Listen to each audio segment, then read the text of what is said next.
سخت سردی کا موسم تھا۔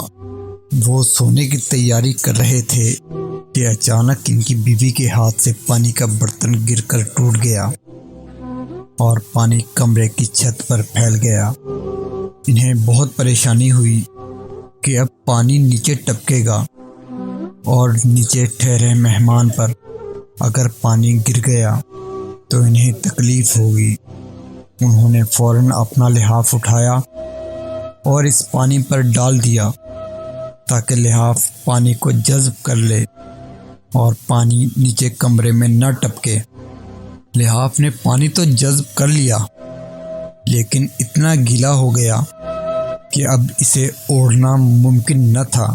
سردی بڑھتی جا رہی تھی اور ان کے پاس لحاف بھی ایک ہی تھا۔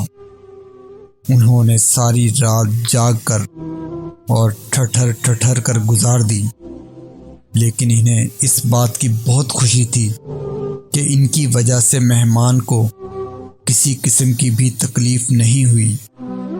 یہ میزبان جانتے ہیں آپ کون تھے اور مہمان کون تھے؟ یہ میزبان حضرت ابو ایوب انصاری رضی اللہ تعالی عنہ اور ان کی بیوی ام ایوب انصاریہ رضی اللہ تعالی عنہما اور ان کے گھر مہمان محبوب خدا نبی کریم صلی اللہ تعالی علیہ وآلہ وسلم تھے۔